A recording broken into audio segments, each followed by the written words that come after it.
My name is Stella Moore. I'm 31 years old, a pediatric nurse at Trinity Children's Hospital in a peaceful small town called Oak Ridge, Colorado. From the outside, people often say I'm living the dream. A stable job, a happy home, and a husband anyone would admire. But perhaps they only see what I allow them to see. Ethan Moore and I met when we were both students at Denver University.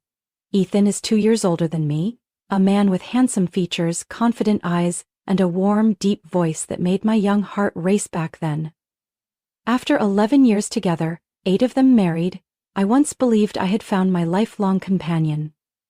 Ethan, a successful real estate developer, was once named to a local magazine's top young entrepreneurs under 40 list. In the eyes of friends and family, he was the ideal husband, charming, intelligent, and ambitious. We lived in our dream home in the Willow Creek neighborhood, where tree-lined streets surrounded wooden houses and vibrant gardens.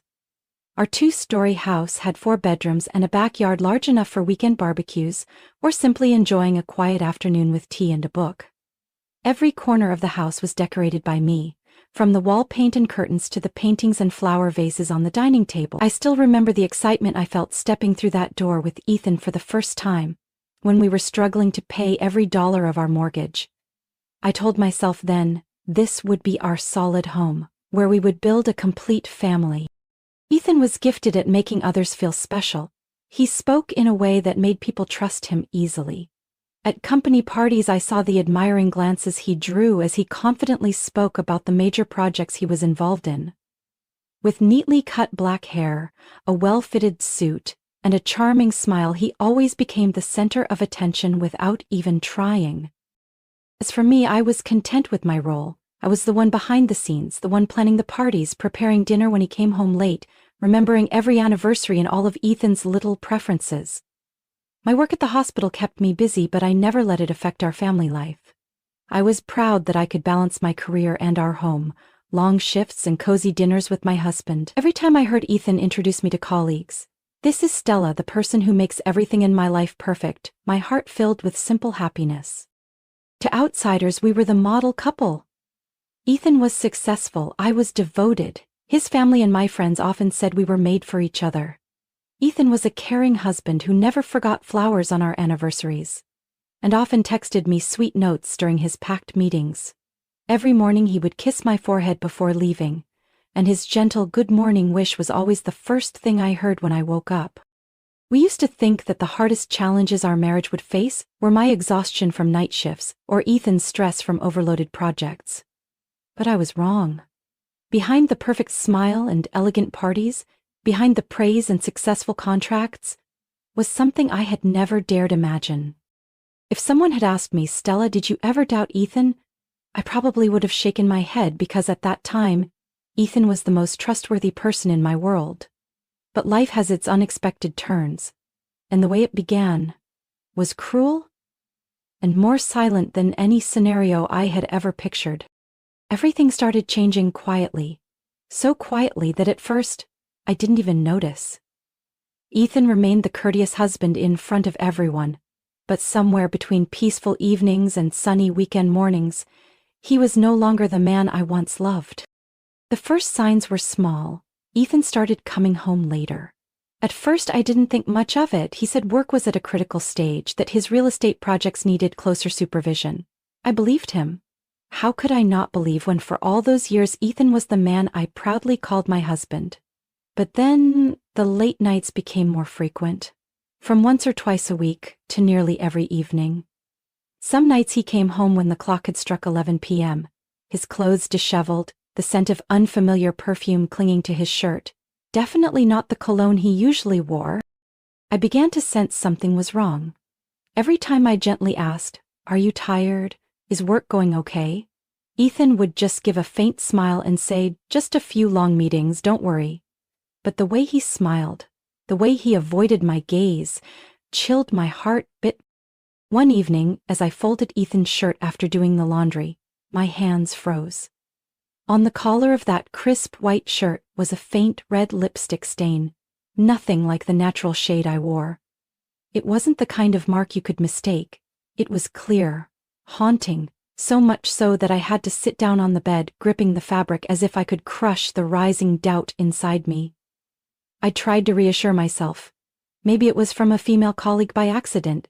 Maybe a rushed goodbye after a meeting, but deep down a quiet voice echoed, "Stella, stop lying to yourself." From that day, I paid closer attention.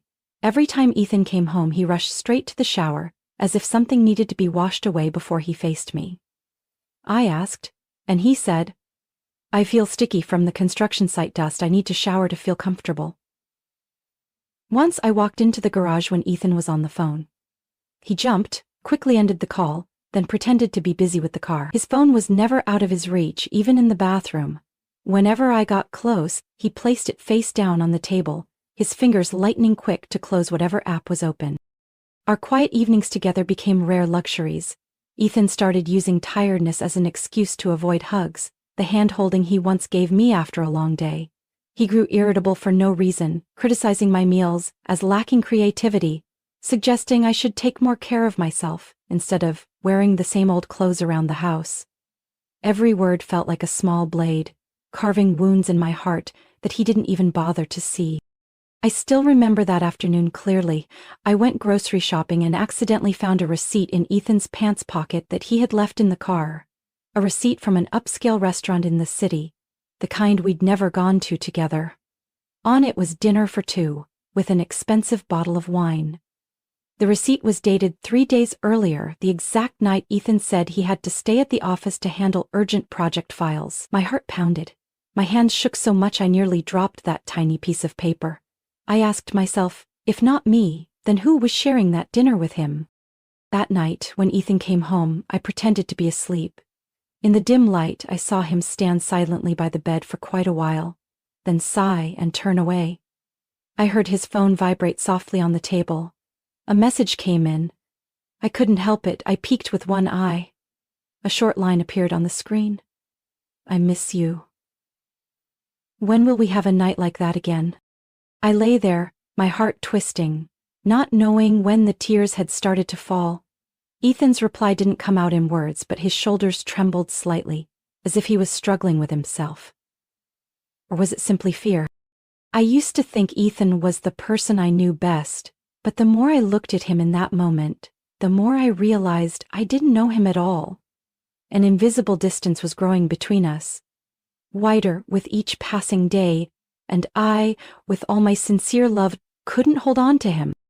That evening, when Ethan hurried out of the house again with the excuse of an urgent client meeting, I sat alone in the living room, silent in the house that had once been our home but now felt strangely cold. I didn't know how long I sat there, only hearing the ticking of the wall clock echoing, as if reminding me of each second of a truth slowly coming to light. When I got up to tidy the stack of papers Ethan had left on the table, I accidentally saw a small slip of paper fall from the jacket he had tossed over the chair. A small card with an elegant floral border, handwritten in soft but confident script. "Thank you for a wonderful weekend. I can't wait for the day we can be together without hiding. Love you." I held the card in my hand, feeling as if I had just touched a cold, sharp blade. All the doubts I had harbored seemed to have found their answer. No more smudged lipstick marks, no more stray receipts or long nights without laughter. This was the undeniable proof. Ethan wasn't just lost in a moment of weakness. He was living a different life behind my back. I didn't cry. Instead, a feeling both painful and cold spread through my body. I knew what I had to do. As a nurse, I had always been trained to stay clear-headed in any situation, whether in pain or panic, and this time I was determined to face the truth in the way I knew best, with care and precision. That night, while Ethan was still out, I opened my laptop. I started with the most familiar places, his social media. Ethan was usually private but not invisible. On Facebook, he mainly shared about work. But I noticed the photos he was tagged in: company parties, community events. A face appeared repeatedly in recent photos that caught my attention. A woman with golden hair, a bright smile, and confident eyes. I clicked on her profile, Kendra Sullivan, interior designer, owner of Sullivan Designs, specializing in high-end real estate projects. And most notably, she was married. Her husband was Dylan Sullivan, a well-known lawyer in Denver. My heart tightened as I scrolled through each picture Kendra had posted. A party at an upscale restaurant. The same time Ethan claimed to be on a business trip. A project survey trip at a resort far from the city. The same time Ethan said he was in overnight meetings.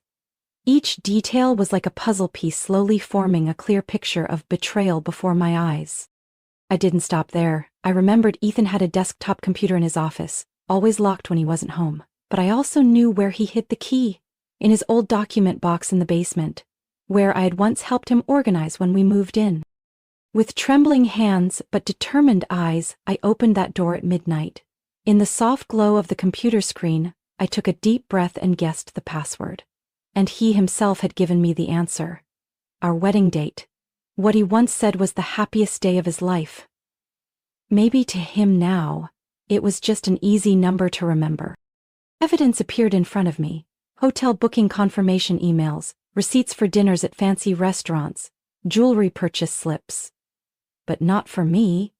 His browser history was filled with searches for luxury gifts, high-end spas, none of which ever reached me. A hidden file on the desktop caught my attention. Meeting notes, K. I opened it, nearly breathless as I saw inside a detailed schedule of his so-called client meetings. In reality, private dates with Kendra. As the first rays of sunlight streamed through the curtains, I sat motionless in the office, surrounded by papers, emails, and stray receipts. Everything was clear now. Kendra wasn't just a business partner. She was the woman Ethan had given his time, money, and passion to. Things that should have belonged only to me. But instead of breaking down, a different fire burned quietly inside me. I had to see this through.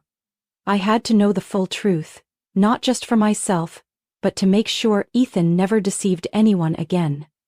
His game had begun, and now it was my turn. After that night, I knew I couldn't go on pretending nothing had happened.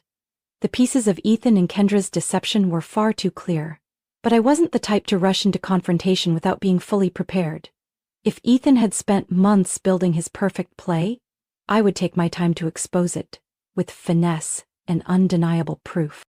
The next morning, as Ethan left the house in his sharp suit with that fake smile on his lips, I picked up the phone and called Elena Rivera, a private investigator recommended by a colleague at the hospital. Elena had been a detective before opening her own agency. Her voice on the phone was calm and steady. "I understand, Stella. Send me everything you have. I'll take care of the rest." I met Elena at a small cafe on the outskirts of town. I laid out all the documents I had collected, receipts, screenshots, Kendra's handwritten note. Elena glanced through them and nodded. "You've done better than most people I've worked with. Now we need proof no one can deny. Photos, schedules, exact locations." "I'll start tonight." Hearing her words, I felt a strange sense of calm. Over the next 2 weeks, Elena worked with remarkable precision. Every 2 days, she sent me an update. Photos of Ethan and Kendra hand in hand entering a boutique hotel in Denver. Receipts for dinners at restaurants not on Ethan's client list. Pictures of them leaving a resort more than 3 hours' drive from the city, exactly when Ethan said he had meetings with partners. Each piece of evidence was like a nail sealing the coffin of the trust I had once given him. When everything was ready, I knew it was time for the show to end. I thought of a way for the truth to be revealed, not just in a private confrontation, but as a shock no one could ignore. And then, the plan formed in my mind. A dinner party. I spoke up one morning as Ethan was drinking coffee, his eyes glued to his phone screen. "Honey, I think we should invite your partners and their families over for dinner this weekend. It's been so long since we hosted anything." Ethan looked startled, as if he hadn't expected me to suggest it. Sure. Who do you think we should invite?" I gave a gentle smile. "How about Sam Harper and his wife? You always say Sam thinks highly of you, and I like them too. And, if you want, let's invite Kendra. You've mentioned her so many times in your work." Ethan nodded, trying to act natural, but his hand tightened visibly around the coffee cup. I pretended not to notice. In my mind, I had already reached out to Sam Harper, Ethan's longtime partner.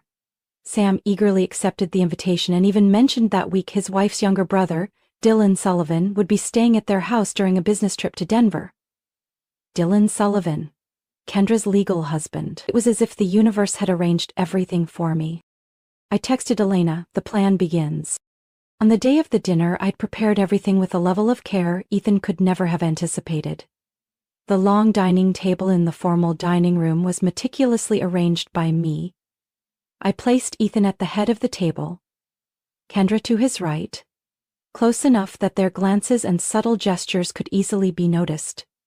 Dylan sat across from Kendra, with Sam and his wife on either side of me. Every seat, every distance, was planned like a chessboard. That evening, I wore the classic blue dress that Ethan once said made me look like a goddess when we first married. This time, I wore it not to make him proud, but to remind him how much the woman who once stood by his side had loved him. When Kendra walked into the house with Ethan, her smile was radiant, as if she were the true hostess. Her gaze swept past me, then froze when she saw Dylan standing there, holding a glass of wine, nodding in greeting. For a moment, her face turned pale, and Ethan looked as if all the blood had drained from his face.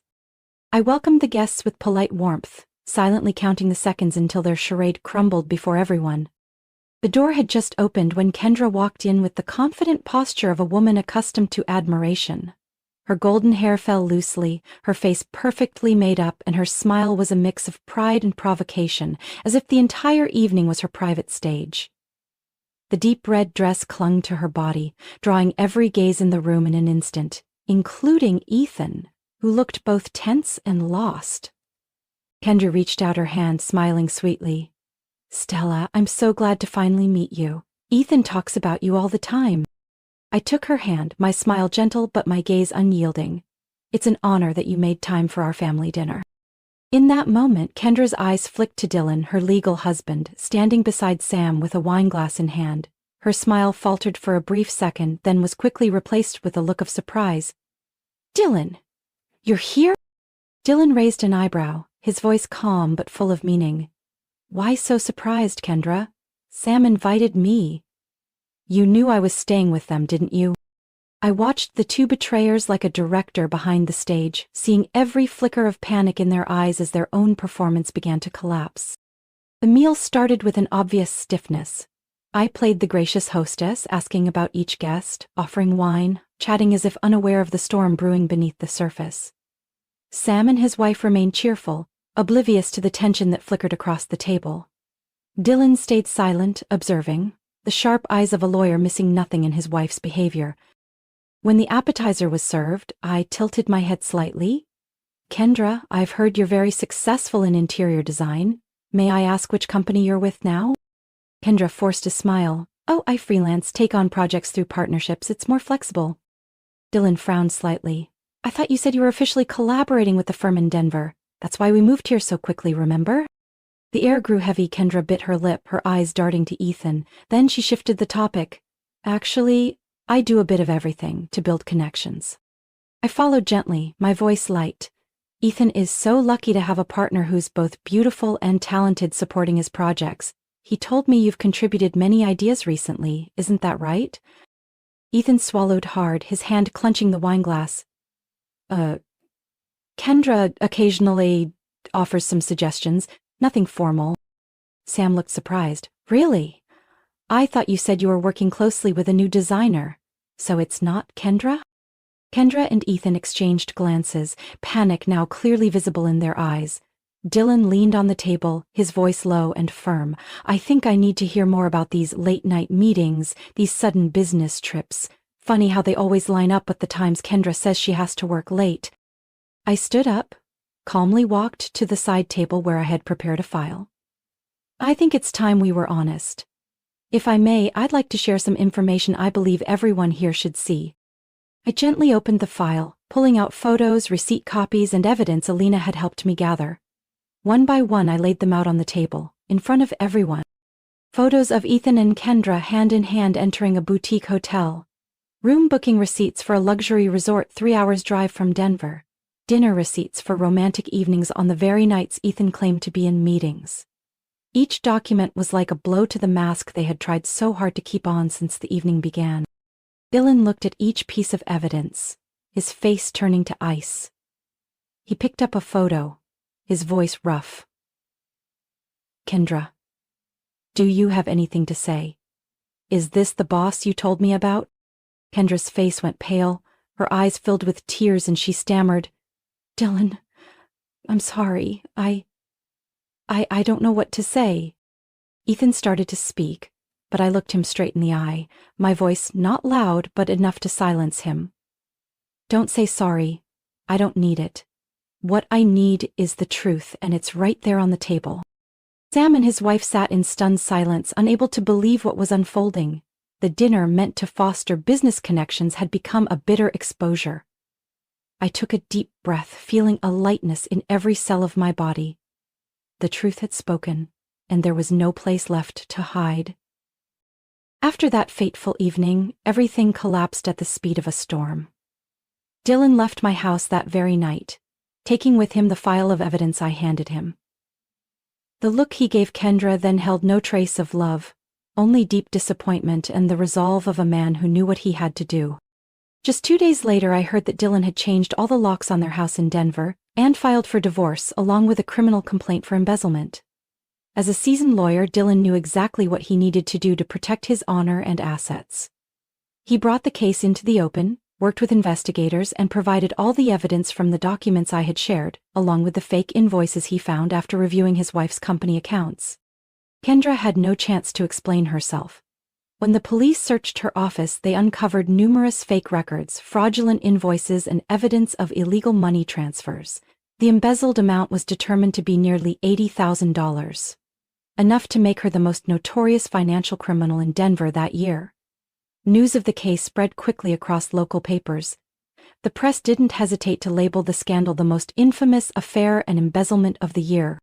As for Ethan, he couldn't escape the consequences of the destruction he had caused. Sam Harper, who had once treated Ethan like a brother, didn't need a long confrontation.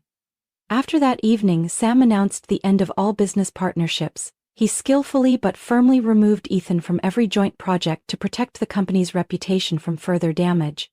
Other partners, hearing the news, quickly cut ties too, afraid of being linked to a scandal of ethics and fraud. In just 1 month, Ethan fell from a respected businessman to a disgraced betrayer who lost both reputation and career. His office downsized and employees left one by one, unwilling to be caught up in the fallout. The mansion that had once been his pride became a financial burden no one could bear. As for me, I moved through it all with a clarity and determination I hadn't known I had. The divorce happened faster than I expected. Ethan didn't dare fight for anything because he knew I held all the evidence and he had no power left to negotiate. I kept our original house in Willow Creek, but only so I could sell it. Every brick, every room there, only reminded me of the years I had lived in illusion. I sold the house and used the money to buy a small but cozy apartment on a high floor of a modern building in the heart of the city. My new apartment looked out over a lush green park, with a small balcony just big enough for a few pots of flowers. Every piece of furniture was chosen by me, from the jade green armchair to the simple white porcelain dishes. Every morning, waking to see the sunlight fill the room, I knew I had begun an entirely new life. A life where I was in control of every choice. Kendra was arrested on a Monday morning, just as she stepped out of her defense lawyer's office. The images flooded the news, the once proud and confident face now bowed, her eyes panicked, her hands tightly cuffed. By then no one stood up for her. Her company was shut down, her assets frozen for investigation and to compensate the victims. Ethan tried to reach out, sending messages begging for a chance to talk, hoping I would give him the opportunity to explain. But I didn't need to hear anything more. Every word he had ever said had lost all meaning. When we signed the divorce papers at the lawyer's office, he looked at me, his eyes red, whispering, "I never wanted it to end like this." My voice calm. "You didn't want it, but you did it. And now you have to live with it, the way I lived with the pain you caused." 3 months later, I leaned against the balcony railing of my new apartment, sipping hot tea as I gazed at the city lights. My life no longer had Ethan in it, no longer burdened by hollow expectations.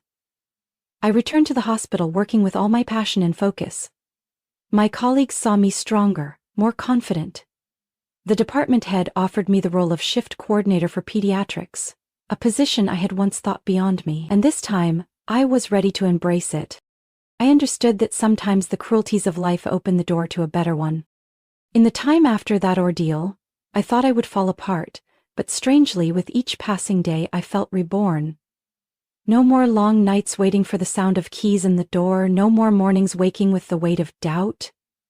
Each day, I began by reminding myself, Stella, this is your life, you deserve happiness.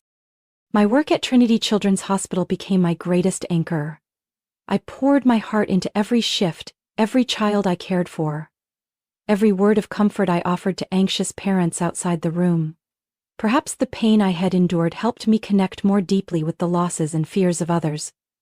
I was calmer in emergencies, more decisive in handling complex cases. My colleagues began to look at me differently, no longer the devoted nurse behind the scenes, but the leader they trusted when the unexpected happened. 3 months after that fateful night, the department head called me into her office. Dr. Laura Perkins, the woman who had guided me through my early years, looked at me with an encouraging smile. Stella, I know you've been through so much, but what you've shown lately has truly impressed me. The department needs a new head nurse, and I want you to take the role. Are you ready? I looked at her, my heart filling with indescribable emotion. I had once thought I wasn't strong enough, once feared I would always be someone's shadow. But now I understood. I was ready. Thank you. I'll give it my all. The new role brought more challenges, but it also helped me truly find myself. Each shift, I wasn't just following orders. I was making decisions, coordinating the team, staying calm when the ER turned chaotic. I learned to trust myself, to look in the mirror each morning and smile at the woman growing stronger every day. What surprised me most was that after that night of exposure, I gained true friends. Maria Harper, Sam's wife, once Ethan's partner, reached out to me just a week after that evening. The call started as a check-in, but we soon met up. Over coffee, Maria said directly, I admire how you handled everything. I don't think I'd have been that brave in your place. If you ever need anything, please think of me as a friend. Don't hesitate. From those short meetings, we became each other's support. Maria helped me see things more lightly, and I gave her a different perspective on the resilience a woman can have when pushed into hardship. Not long after, Dylan Sullivan, the man who had also been betrayed, reached out. At first it was just about documents and procedures.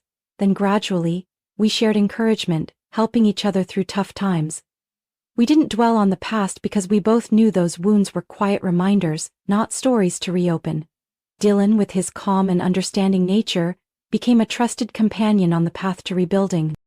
A network of people who had known pain, who had fallen but learned to rise, slowly formed around me. We didn't complain. We didn't dwell in regret. We shared ordinary stories, small future plans. A weekend trip, a cooking class Maria invited me to join, or just quiet afternoons together, watching the city light up. Now, standing on my balcony, I no longer see myself as a former wife or someone who was betrayed. I am the head nurse of a major hospital's pediatric department, a woman independent in the life she chose, someone who has learned to love herself after all the wreckage. I no longer fear long nights alone, because I know inside me is a steady strength waiting to rise. And when I look in the mirror each morning, I no longer see the woman who lived for the role of a wife. I see a woman who is independent, confident, and strong. Someone who will never let anyone else define her worth again. Looking back, I understand that sometimes the most painful upheavals are the turning points that help us find ourselves.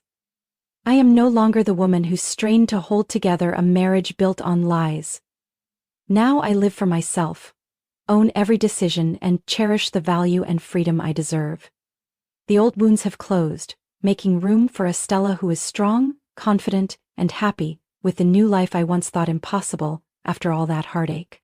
What do you think about Stella's story and how she overcame the pain to rebuild her life? Share your thoughts in the comments below, and don't forget to follow the channel for more emotional family stories to come.